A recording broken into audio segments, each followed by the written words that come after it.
شهر پیران طریقت آشناست، شهر بهلول و دیار پوریاست.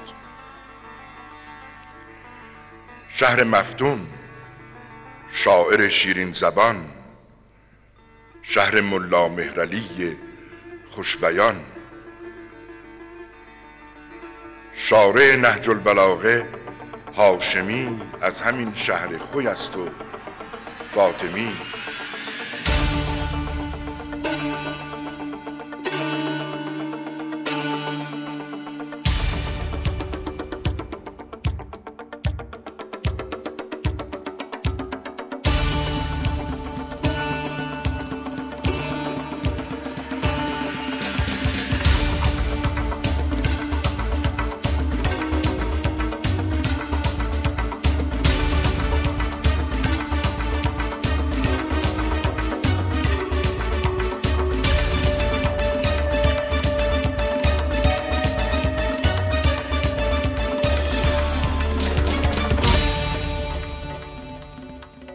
بزم مستان است و خیل اولیا، ساقی مجلس حقیر است و فنا.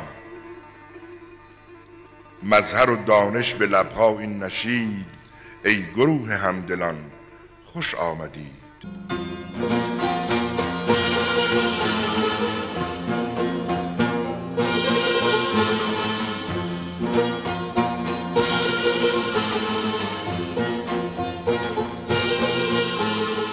تبریک عرض می کنم این همایش بزرگ و کنگره بین المللی رو. میگویند که شمس به هر حال 2 مرحله از گونیه سفر کرده. شمس آن پیر طریقتی است، آن یا این غریب ترین غریب جهان معنا که به یک باره بر مولانا نازل شد و او را همچون ققنوس جوان از پس خاکسترهای خویشش بیرون کشید و چنان تغییری در او ایجاد نمود که مولانا را جهانی و ماندگار نمود. از این که می‌بینم در مدتی بسیار کوتاه تمام این شهر بر محور منار شمس تبریزی چون پروانه می‌گردند، خدا رو شاکرم.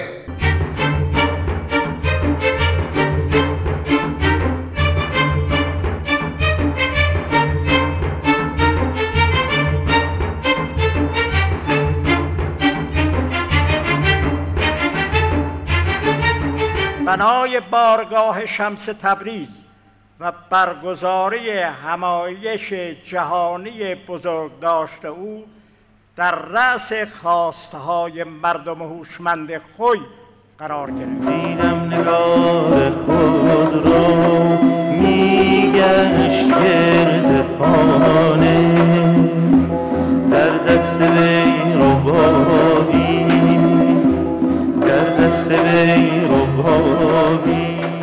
آرامگاه شمس که متروکه بود و تقریباً فراموش شده احیا شد.